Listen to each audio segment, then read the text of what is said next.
अमरावती महानगर पालिका इलेक्शन 2017 में आपकी अपेक्षाएं एवं आपकी समस्याएं जानने के लिए मैं शबनम आ रही हूं आपके प्रभाग में। नमस्कार मंडळी, मी प्रसाद येतोय तुमच्याकडे अमरावती महानगरपालिका सार्वत्रिक निवडणूक 2017च्या या रणसंग्रामात। माझा उमेदवार कसा असावा? देखते रहिए VCN न्यूज पे रणसंग्राम 2017। पाहत रहा VCN न्यूज वर रणसंग्राम 2017। पाहत रहा VCN न्यूज।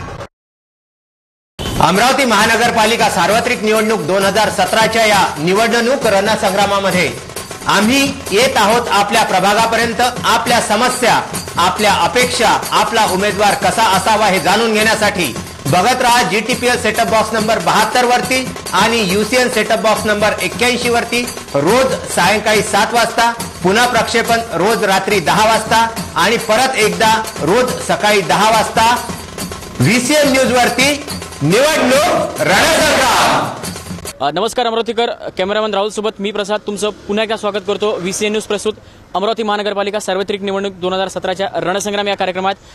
आज मी जिथे आहोत किरणनगर परिसरात मी आहोत आणि इथेल नरसम्मा महाविद्यालयीन परिसरात आपण आलेलो आहोत। महापालिकेबद्दल येणाऱ्या सार्वत्रिक निवडणुकांबद्दल तरुणांच्या मनात नेमक्या काय प्रश्न आहेत, त्यांना नगरसेवकांबद्दल काय वाटतं हे सगळं काही जाणून घेणार आहेत। सगळ्यात पहिला प्रश्न आम्ही VCN न्यूज करणं आलेलो आहोत आणि रणसंग्राम या कार्यक्रमातर्फे आम्ही तुम्हाला नगरसेवकांबाबतीत थोडेसे प्रश्न विचारणार आहोत, त्याचं तुम्ही उत्तर द्यायचं आहे। सगळ्यात पहिले नगरसेवक कसा असायला पाहिजे, सगळ्यात पहिले तुझ्या मनात काय उत्तर येतं? सर, सर्वात पहिले म्हणजे नगरसेवक हा सर्वांगीण असावा। सर्वांगीण म्हणजे कसा, तर तो गुणात्मक असावा। आता मुख्य उद्देश म्हणजे मुख्य मुळात होतं काय सर, आपल्या इथे जी आपली ब्युरोक्रेसी आहे आणि आपल्या इथे जे पॉलिटिकल लीडर्स आहेत, तो ब्युरोक्रेसी हे निवडून जातात। मीन्स UPSC असो MPSC असो, त्यांच्या मार्फत ते निवडून जातात आणि ते दुय्यम प्रशासक असतात। आणि हे जे पॉलिटिकल लीडर्स असतात, मग नगरसेवक स्थानिक स्वराज्य संस्थापासून पहा तर थेट प्रधानमंत्र्यांपर्यंत, हे मूळ शासक असतात। परंतु मूळ शासक आपल्या इथे ही कुठलीही इलिजिबिलिटी क्रायटेरिया त्यांना अप्लाय नसते आणि हे अप्लाय नसल्या कारणाने कुठलाही ऐरागैरा व्यक्ती या स्थानावर येऊन देशाचा मूळ शासक बनू शकतो। मुळात हे सगळ्यात मोठा निगेटिव्ह पॉईंट आपण म्हणू शकतो। आणि मुळात ब्युरोक्रेसीसाठी जो काही क्रायटेरिया असतो किंवा जे काही क्वालिफिकेशन असतं, तेच आपण आपल्या या पॉलिटिकल बेसिसवर किंवा पॉलिटिकल क्षेत्रामध्ये आपण अप्लाय केलं तर नक्की स्थानिक स्वराज्य संस्थापासून म्हणा थेट दिल्लीपर्यंतच्या राजकारणापर्यंत आपल्याला चांगला याचा प्लस पॉईंट मिळू शकतो। आणि नगरसेवक मुळात हा या क्वालिटीचा असावा। मुळात त्याच्यामध्ये सर्वात आधी तर तो स्वतः समाजाप्रती त्याला जाण असावी, जाणीव असावी, जागृती असावी आणि तो सर्वांगीण कसा म्हणजे सामान्य ज्ञान त्याला सर्वांगीण असायला पाहिजे। केवळ तो आपला पोटोबा जो एक प्रॉपर वराडी शब्द आहे तसा नसावा। त्याला सामाजिक जाण जेव्हा येईल तेव्हाच तो त्याच्या माध्यमातून देशाप्रती विचार करायला लागेल। आणि जो ऑर्बिटल एक व्यक्तिमत्व आपण ज्याला म्हणतो, तर ऑर्बिटल व्यक्तिमत्वाच्या माध्यमातूनच आपण एक चांगला कॉर्पोरेटर घडवू शकतो। बिलकुल। नगरसेवक कसा असावा, तुझ्या मनात सगळ्यात पहिला काय उत्तर येतं? नगरसेवक सर्वप्रथम असा असावा की तो सर्वसामान्य लोकांच्या मागण्या त्याला समजायला पाहिजे की काय हवंय काय नकोय। आणि मेन म्हणजे तो स्वतः उत्तम एज्युकेटेड असावा आणि सर्वसामान्य लोकांच्या मागण्या पूर्ण करणारा असावा, असं एका विद्यार्थीने सांगलंय। तुझ्या मनात काय ताई, नगरसेवक कसा असायला पाहिजे? माझ्या मते पण सामान्य माणसाच्या गरजा पूर्ण करायलाच हव्या त्यांनी आणि तो सुद्धा एज्युकेट हवाच, कारण की आता एज्युकेट शिक्षण म्हणजे पाहिजेच बस। ये दादा पुढे। सर्वप्रथम आता तू मतदार झालेला आहेस, 18च्या वर आहेस। आपण भारत देश आपला युवा देश म्हणून ओळखला जातो। नगरसेवक निवडत असताना तू त्यात प्रामुख्याने कुठल्या कुठल्या गोष्टी बघणार, त्यात कुठले कुठले गट्स बघणार तू? मी त्याचं एज्युकेशन बघणार, नंतर त्याची इमेज बघणार की तो कसा वावरतो आणि नगरामध्ये कसा वावरतो, त्याचा लोकांसोबत प्रतिसाद कसा आहे, भाव म्हणजे तो सगळ्यांना मदत करतो की नाही करत, आणि जो यूथ आहे यूथसाठी काही करत आहे किंवा नाही करणार आहे हे बघणार मी त्याच्यावर। तू नगरसेवक निवडत असताना त्यात कुठल्या गोष्टी प्रायमरीली तू त्याच्यात बघणार आहात, कुठल्या कुठल्या गोष्टी काय काय गट्स बघणार आहेत? नेमकं म्हणजे त्यांनी जे गरजू व्यक्ती आहे, सपोज कुठले काही असो, गरीब असेल कोणी असेल, त्याच्या जे त्याला लागणारे जे कामं असतात ना ते त्यांनी पूर्ण करायला हवे। सेकंड म्हणजे तो एज्युकेटेड असायला हवा। तुझ्या मते काय वाटतं, नगरसेवक निवडत असताना तू काय गोष्टी बघणार त्यात? सर्वप्रथम तर मी असं म्हणतो की नगरसेवक निवडत असताना मी त्याच्यासोबत त्याला बघेल की तो त्यांचा लोकांप्रती इंटरॅक्शन कसं आहे, लोकांबद्दल तो कशी भावना त्याच्यासोबत आहे. आणि त्याच्यानंतर मी त्याचं एज्युकेशन बघेल, कारण एज्युकेशनशिवाय काही होत नाही. नाही तर कोणी पण 8वी झालेला, 9वी झालेला, किमान 4थी झालेला पण एक नगरसेवक बनू शकतो वोटिंगच्या आधारावर. किंवा वोट टाकताना पण सगळेजण म्हणतात की हा चांगला आहे, तो चांगला आहे. तर असं नाही, सगळ्यांनी मतं टाका. मतं टाकल्याशिवाय आपण कोणताच लीडर ओळखू शकत नाही आणि कोणत्याच लीडरला निवडून आणू शकत नाही. तर माझं फक्त एवढंच म्हणणं आहे की जर समजा तुम्ही वोट टाकायला जाल तर त्याचा एक इमेज बघा, त्याची इमेज कशी आहे, त्याचं लोकांप्रती भावना कशी आहे, आणि त्यानंतर तो इंटरॅक्शन कसं आहे लोकांबद्दल, आणि मेन म्हणजे तो की सगळ्यांची मदत करणारा असला पाहिजे आणि मदतनीस असला पाहिजे. थँक्यू. बिलकुल. मित्रांनो, आपण आता 21व्या शतकात आहोत. भारत युवा देश म्हणून ओळखला जातो. फेसबुक, व्हॉट्सअप, ट्विटर हे सगळं सोशल मीडिया आपण अगदी चुटकीसरशी असं सगळं वापरतो. मला असा पुढचा प्रश्न तुम्हाला असा आहे की विकासाची नेमकी परिभाषा काय रे दादा? कारण आता आपण बघतोय की विकास म्हणजे काय, विकास म्हणजे काय, की चांगले रस्ते, नुसतं हायस्मार्ट लाईट, चांगल्या नाल्या, नळाला पाणी आलं म्हणजेच विकास, किंवा याच्या व्यतिरिक्त आणखी काही विकास असू शकतो का? विकासाची नेमकी आता 21व्या शतकात आपण जसे आहोत, जसं तुम्ही सांगितलं, तर मुळात आज विकासाची जी परिभाषा आहे ती पूर्णपणे बदललेली आहे. तर कशी? तर मुळात मला असं वाटते, ज्यावरून योजना निघतात त्या आपल्या विकासाकरिता असतात राष्ट्राच्या, परंतु तरी आपल्याला विकास दिसून येत नाही. तर याच्यासाठी त्या ज्या योजना आहेत मुळात त्या केवळ कागदावर न राहता जेव्हा माणसाच्या प्रत्येक आपण भारतीय त्यांच्या काळजावर जेव्हा उतरवल्या जातील तेव्हा खऱ्या प्रकारे विकासाची परिभाषा हे पूर्णपणे आपल्याला अंतर्भूत भारतामध्ये करता येईल. आणि त्याहीपेक्षा जेव्हा पायातल्या बुटापासून तर शिवणात येणाऱ्या सुईपर्यंत जेव्हापर्यंत या सगळ्या गोष्टी किंवा आपला आजचं जे बेसिक नीड झालेलं आहे, अन्न, वस्त्र, निवारा आणि इव्हन सोशल मीडियासुद्धा, ही सुद्धा एक नीड झालेली आहे. ही प्रत्येकापर्यंत पोहोचणं, आज मुळात प्रत्येक माणूस प्रत्येक माणसापर्यंत जोडणं. आज एक टाटा इन्स्टिट्यूट ऑफ सोशल सायन्सचा रिपोर्ट आहे, त्याच्यानुसार आज सुद्धा 27% भारत हा अंधारातच आहे. मग याला आपण विकास म्हणणार का? तर मुळात आज ह्या सगळ्या समस्यांना मिटवणं सुद्धा आपलं एक आद्य कर्तव्य बनलेलं आहे. आणि त्याहीपेक्षा हेलावणारा एक रिपोर्ट तर असा म्हणतो की आजही करोडो लोक हे उपाशी झोपतात.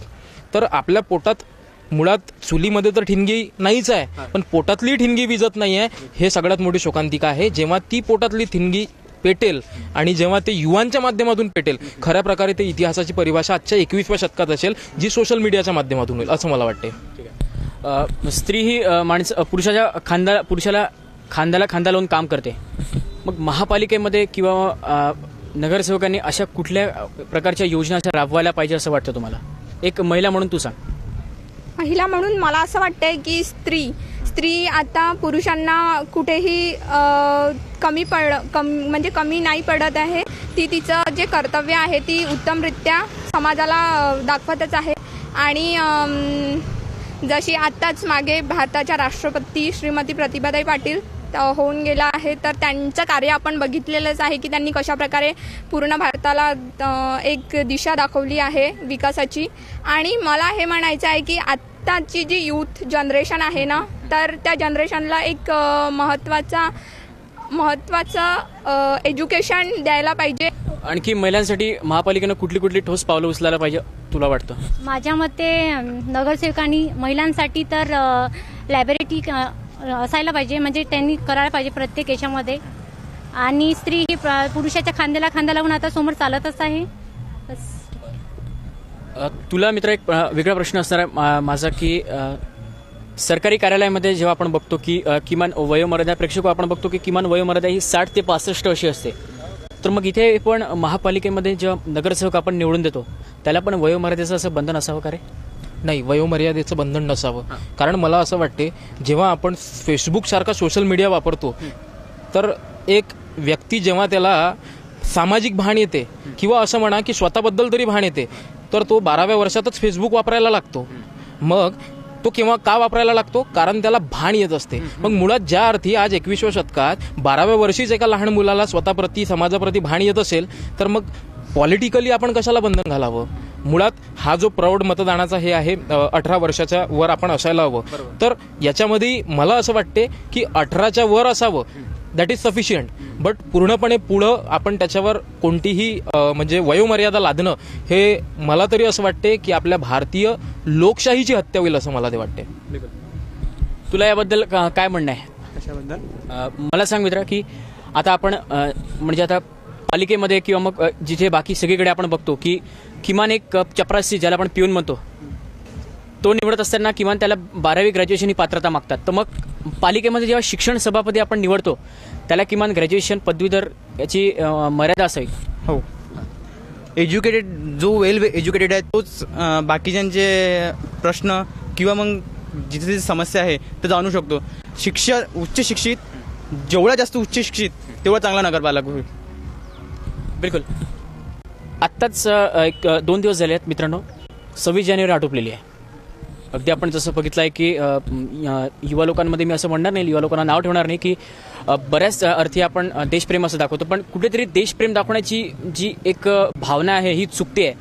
मग ते झेंडे घेऊन फिरणं, गाड्यांवर 3-3 सीट बसणं, मग खूप पॅ हॉर्न वाजवणं, रस्त्याने किंकाळ्या मारत जाणं हे योग्य आहे की अयोग्य आहे? पण मूळ मुद्दा आणि मूळ प्रश्न असा आहे की देशाच्या हितासाठी, देश संरक्षणासाठी तुम्ही, मी, आपण या सर्व युथ लोकांनी किती पटीने भागीदारी असायला पाहिजे? सर मला असं वाटते की मुळात या संदर्भात सगळ्यात आधी तर आपण देशभक्तीची जी परिभाषा आहे, जे महत्त्व आहे परिभाषा, ते आधी समजलं पाहिजे. मुळात तुम्ही जे सांगितलं की आजचा युवा हा गाड्यावर बसून नुसतं रॅल्या काढून झेंडे घेऊन हा फिरत आहे, तर ही देशभक्ती का? याच्यावर आपण नक्कीच प्रश्नचिन्ह निर्माण केला आणि तो योग्य पण आहे. पण मला असं वाटतं याही पलीकडे जाऊन जेव्हा आपण देशभक्तीची परिभाषा आपण पाहतो तर केवळ बंदुका हाती घेऊन सरहदीवर जाणं देशभक्ती नाही आहे. मुळात मी माझं काम इमानदारीने करत असेल, रस्त्यावर चालून कुठेही थुंकत नसेल, रस्त्यावरचा कचरा मी साफ करत असेल स्वतः एक जबाबदारी म्हणून, तर तेही देशभक्ती आहे. आम्ही आज शाळा कॉलेजेसमध्ये जातो, शाळा कॉलेजेसमध्ये गेल्यानंतर कोणता लेक्चर घेत नसेल आणि आम्हाला बाहेर पानटपरीवर दिसत असेल तर मुळात ही आमच्या देशाप्रती असलेल्या भावनेचं खंडन करते. मग मुळात तो आम्हाला तिथे वर्गामध्ये असताना प्रामाणिकपणे शिकवत असतील, 50 मिनिटाचं लेक्चर 50ही मिनिट घेत असतील, तर तेही सर देशभक्तीचा एका प्रकारे. म्हणजे तो एक पिढी घडवत आहे, ती पिढी दुसरी पिढी घडवेल. आणि त्याहीपेक्षा पलीकडे जाऊन आज तुम्ही हा कार्यक्रम राबवत आहात, म्हणजे आमच्या युवा लोकांना भारतीय राजकारणाप्रती आम्हाला विचार करण्यास तुम्ही प्रवृत्त करत आहात. मला वाटते ही एक देशभक्तीच आहे. मुळात आम्ही राजकारणाप्रती कोणाला विचार करण्यास बाध्य करू. राजकारण कुठलं? आमच्याच देशाचं. मग आम्ही आमच्या देशाप्रती विचार करायला आता लागत आहोत. मुळात आम्ही करतो, पण आता जनसामान्यासमोर येतो. मुळात ही देशभक्ती आहे. आणि दुसरा प्रश्न, एक शेवटचा मुद्दा सर असा मांडतो, एक तुम्ही महत्वाचा प्रश्न विचारला की जे राजनैतिक आहेत, नगरसेवक आहेत, त्यांना वयाचं बंधन आपण नसायलाच हवं, पण एज्युकेशनल क्वालिफिकेशन असावं का? तर मला असं वाटतं सर ते नसलेलं चालेल. कारण असं आहे, मी शिक्षण सभापतीबद्दल विचारलं मित्रा, कारण आपण आता बघतोय की सरकारी कार्यालयामध्ये आपण बघतोय की किमान पिऊन जेव्हा आपण चपराशी बघतो त्याला किमान 12वी कंपल्सरी मागतात. तर मग इथे शिक्षण सभापती असताना किमान तो ग्रॅज्युएट नसावा का? यावर तुझं काय मत आहे? नाही सर, नसावा. मला असं वाटते. कशावरून? मला असं वाटते तुमच्या समोर एक प्रश्न उपस्थित करतो सर. आज लाखो विद्यार्थी संत गाडगेबाबा अमरावती विद्यापीठात शिकतात. त्या विद्यापीठाला ज्या व्यक्तीचं नाव आहे तो पहिलाही वर्ग शिकलेला नाही आहे. मग तो कशामुळे त्या व्यक्तीचं नाव एवढ्या मोठ्या विद्यापीठाला लागलं? मुळात सामाजिक जाण असल्यामुळे. मग सामाजिक जाण असणे हा एकमात्र क्वालिफिकेशन मला असं वाटते की आपल्या राजनैतिकांमध्ये, इव्हन शिक्षण सभापत्यामध्ये असावा. सामाजिक जाण असेल तरच त्याच्यामध्ये संवेदना निर्माण होतील, संवेदना असतील तर प्रज्ञा निर्माण होईल, प्रज्ञा निर्माण असेल त्याच्यामध्ये तरच तो सर्व गोष्टी करण्याकरिता पात्र होईल. एज्युकेशन हा काही म्हणजे पोट भरण्याचं साधन किंवा एज्युकेशन हा काही क्रायटेरिया नाही आहे sir. It is just a label. तो एक लेबल लावलेला आहे की हा शिक्षित आहे. मुळात शिक्षित असणं म्हणजेच आपण राजकारण चालू शकतो असं तरी आजपर्यंत आपल्या देशाचा राजनैतिक इतिहासात झालेला नाही आहे. बिलकुल. तर आता प्रेक्षको, आपण होतो नरसम्मा महाविद्यालय परिसरात आणि इथल्या युवकांच्या मनात 2017 महापालिका निवडणुकीबद्दल त्यांच्या मनात काय वाटतं, त्यांनी अगदी तन्मयतेनं, अगदी खूप खऱ्या अर्थानं त्यांनी उत्तरं दिली आहेत. तर आपण होतो नरसम्मा महाविद्यालय प्रांगणात. भेट होणार आहे आपली पुढच्या प्रभागामध्ये. तोपर्यंत फक्त आणि फक्त पाहत राहा VC न्यूज प्रस्तुत अमरावती महानगरपालिका सार्वत्रिक निवडणूक 2017चा रणसंग्राम.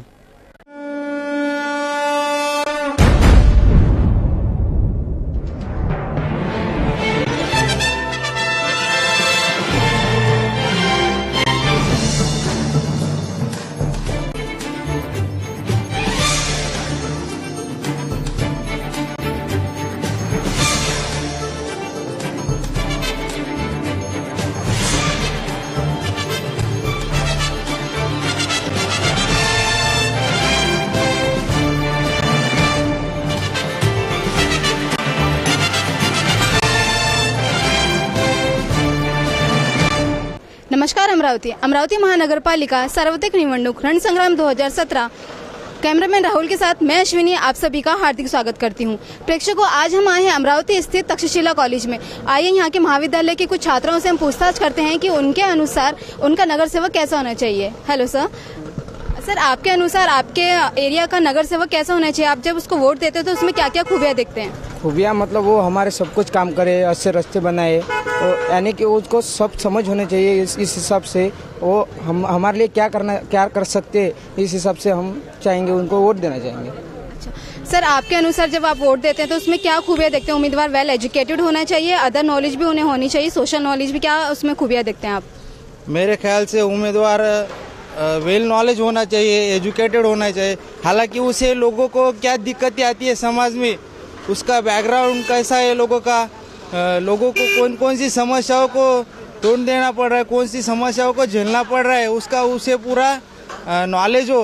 बल्कि वोटों के लिए ना काम करे कि लोगों के लिए आगे जाके क्या करना चाहिए, एजुकेशन कैसा रहना चाहिए, इसके लिए अच्छा प्रयास करना चाहिए उन्होंने।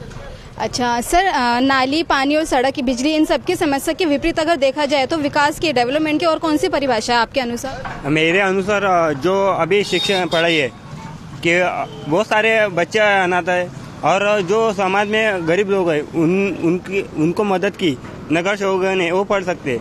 अभी तक क्या ऐसा हुआ नहीं कि उनकी मदद किसी नगर सेवक ने की, तो वो की ना तो विकास को और ज़्यादा ये हो सकता है, विकास हो सकता है। क्योंकि जब लोग बच्चे पढ़ेंगे तभी वो विकास की तरफ जाएंगे ना।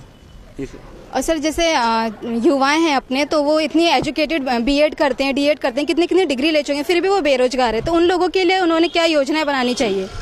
योजना तो वैसा बहुत बनानी चाहिए क्योंकि बेरोजगार आज के देश में, पूरे देश में बेरोजगार है। लेकिन सबसे पहले प्रश्न ये होना कि आज के जो महाराष्ट्र के जो मुख्य निवडणूक आयुक्त है उन्होंने नगर सेवकों के लिए एक नियम बनाने चाहिए। सबसे पहला नियम ये क्योंकि वो 5 साल में जो चुन के आते हैं, 5 साल में चुनने आने के पहले वो हर घर घूमते हैं कि हमें वोट दीजिए, हमें वोट दीजिए। उसके बाद चुनने आने के बाद वो ना दिखते हैं ना कभी दिखते हैं, उनको हमारे को ढूंढना पड़ता है कि भाई सर जी यहाँ पे आओ, यहाँ पे हमारी ये समस्या है, ये वो समस्या है। तो मुख्य निवडणूक आयुक्त से हमारी ऐसी प्रार्थना है कि उन्होंने ऐसा नियम बनाना चाहिए कि भाई अगर जब नगर सेवक चुन के आता है तो उन्होंने 5 साल में, जब उसकी 5 साल की उसकी वैलिडिटी रहती है, तो 5 साल में चुनने के आने के बाद कि भाई इतने साल में ये नगर का इतना विकास होगा, इतना ये विकास करने के बाद ही सामने की जो काम प्रक्रिया है वो करने होना उसने। तो ऐसा मुख्य निवडणूक आयुक्त ने करने होना। और जैसी रहेगी बेरोजगार की, कि आज के भारत में तो और पूरे महाराष्ट्र में बेरोजगार की परिस्थिति बहुत ही है, पूरे भारत में है। और उसके विचार से अभी जो काम चल रहा है भारत की जो सरकार के हिसाब से, वो बहुत ही अच्छा चल रहा है और ऐसा चलने भी चाहिए। ये ऐसी उम्मीदें है भारत सरकार से। और जो आने वाले नगर सेवक है उन्हें ना कि उन्होंने सिर्फ नगर का विकास करने चाहिए, नगर में जो परिस्थिति है, हालांकि अभी जैसा पहले एक नगर था, अभी पूरा वार्ड हिसाब, अभी चार प्रभाग मिला के नगर सेवक खड़े करे हैं। तो उससे अभी परेशानी ऐसी भी कि जो कौन से नगर सेवक को चुन के देना है और कौन से नहीं, क्योंकि इसमें अभी अपक्ष है, पार्टी वाले भी है, उसमें अभी कन्फ्यूजन है। लेकिन कन्फ्यूजन में आदमी ये सोच के वोटिंग करता है कि आदमी कैसा हो, एजुकेट हो, पढ़ाई वाला हो। और ऐसा जानने में समझ में आता है कि जैसा पढ़ने वाला भी और एजुकेट आदमी भी आज के ज़माने में ऐसा चालू है कि जो चुन के आता है तो उसको वो पहले चुनने के पहले हर घर में आता है कि भाई मुझे वोट दीजिए, मुझे वोट दीजिए। जब वो चुन के आता है, जब वो वोट के पहले पैदल घूमता है, जब वो चुन के आता है तो वो गाड़ी में घूमता है। और सर जैसे कि अभी ये निर्णय लिया गया है कि प्रभाग 4 वार्ड 1, तो ये योग्य है कि नहीं? कैसा, एक हिसाब से योग्य भी है और एक हिसाब से नहीं योग्य भी है, क्योंकि उस पर तो अगर लोगों के अगर जनमत लिया जाए तो उसमें 50% हो भी बोल सकते हैं, नहीं भी बोल सकते। एक हिसाब से अच्छा ही है, लेकिन इसमें कन्फ्यूजन इतना है कि अगर जब ये 4 वार्ड का एक नगर सेवक बनाए, 4 नगर सेवक बनाए, जब अगर उसमें के चारों भी चुन के आएंगे तो आदमी की समस्या ये रहेंगी कि कौन से नगर के पास जाना है अपने को, कि भाई मेरे घर के सामने की नाली का काम करना है। अगर उसने बोला, उसके पास में जाने के बाद अगर उसने बोला अरे भाई मैं तो तेरे वार्ड में नहीं आता, तो दूसरे उसके पास में जा। अगर उसने बोला कि भाई मैं तो तेरे पास में नहीं आया, तूने मेरे को वोटिंग नहीं करा, तो फिर किसके पास जाना? यानी इसकी ये समस्या ऐसी हो गई, पाकिस्तान और भारत ऐसी समस्या हो गई है इसके हिसाब से। सर हाल ही में जैसे अभी गणतंत्र दिवस था 2 दिन पहले, तो युवाओं का कैसे जोश रहता है कि गाड़ियों पर घूमना और चिल्लाना और मतलब बहुत ट्रैफिक करना या रैली वगैरह निकालना, तो वो वैसी देशभक्ति होनी चाहिए कोई, आपके अनुसार कोई और युवाओं की देशभक्ति होनी चाहिए? मेरे अनुसार तो देशभक्ति ऐसी होनी चाहिए जो करे और पता ना चले, ऐसी देशभक्ति होनी चाहिए मेरे हिसाब से। यानी ऐसा शोर मचा कि ध्वनि प्रदर्शन करके फायदा भी नहीं कुछ, यानी कुछ नुकसान हो रहा है, किसी का नुकसान, गाड़ी चलती किसी का एक्सीडेंट हो रहा है या फिर नुकसान हो रहा है, ऐसा अपन गलत जरा मना है तो वैसा कुछ फायदा नहीं रहेगा अपने लिए। तो मेरे ख्याल से करो लेकिन किसी को पता नहीं, यानी एक हाथ से करो दूसरे हाथ को पता नहीं चलना चाहिए, ऐसा करना चाहिए। सर अगर आप 18 साल से ऊपर का जो व्यक्ति होता है वो मतदान देता है तो वो वोट करते समय आप क्या खूबियाँ देखते हैं कि किसको वोट देना, उसमें क्या खूबियाँ देखते हैं आप नगर सेवक चुनने के लिए? मेरा तो नगर सेवक ऐसा होना चाहिए जो लोगों के भावना को समझे पहले, यानी जो नाला सफा काम प्रभाग का काम कैसे करना चाहिए वैसे, यानी नहीं तो अपन काम करते हैं, काम होने से पहले वो काम नहीं करता वैसे। नागरिक से अच्छा होना चाहिए, एजुकेटेड होना चाहिए और उसके लोगों को समस्या समझनी चाहिए। सर आप क्या कहना चाहेंगे कि आपके एरिया में जब आप मतदान करते हैं तो उसके अनुसार आप उसमें क्या खूबी देखते हैं कि एक उम्मीदवार कैसे चुनकर आना चाहिए कि हमारे एरिया का, हमारे इलाके का, प्रभाग का कैसा डेवलपमेंट करना चाहिए, नाली, बिजली, पानी, इन सब की विकास के उसके मतलब डिफरेंट, उसके विपरीत कौन से और डेव्हलपमेंट की आप विकास की क्या परिभाषा कहेंगे? सर्वप्रथम तर मतदान केल्यानंतर ज्या निवडणुकीमध्ये जो उमेदवार निवडून आला त्यांनी आपल्या प्रभागमध्ये योग्य निगराणी आणि स्वच्छतेचा अभाव जिथे असेल तिथे स्वच्छता करावी। त्यानंतर स्ट्रीट लाईट असले यांचा सगळीकडेच प्रादुर्भाव दिसून येतो।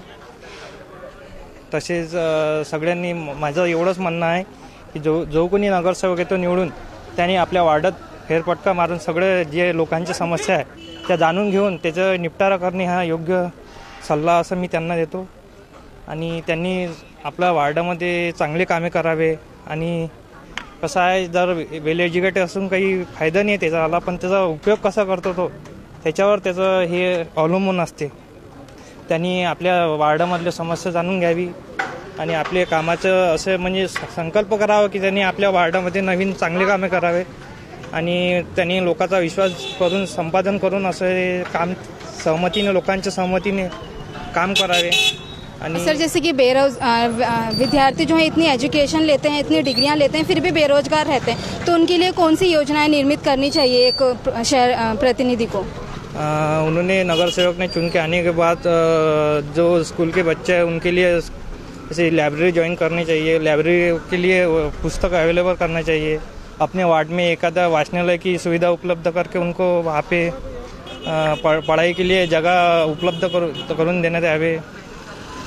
ऐसी तरह से वो अपने वार्ड में हर विकास करते, लोगों को पढ़ा के भी उनका विकास कर सकते हैं, ऐसा मेरा मत है। Thank you sir. मैम आपके अनुसार अगर आपके प्रभाग में प्रतिनिधि आप चुनती हैं, शहर नगर सेवक चुनती है, तो आपके अनुसार नगर सेवक कैसा होना चाहिए?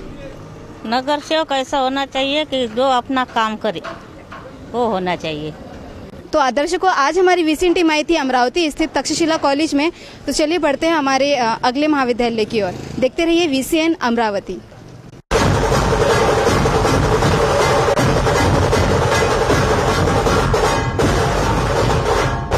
नमस्कार अमरावती महानगर पालिका इलेक्शन 2017 में आपकी अपेक्षाएं एवं आपकी समस्याएं जानने के लिए मैं शबनम आ रही हूं आपके प्रभाग में। नमस्कार मंडळी, मी प्रसाद येतोय तुमच्याकडे अमरावती महानगरपालिका सार्वत्रिक निवडणूक 2017च्या या रणसंग्रामात। माझा उमेदवार कसा असावा? देखते रहिए वीसीएन न्यूज पे रणसंग्राम 2017। पाहत रहा वीसीएन न्यूज वर रणसंग्राम 2017। पाहत रहा वीसीएन न्यूज।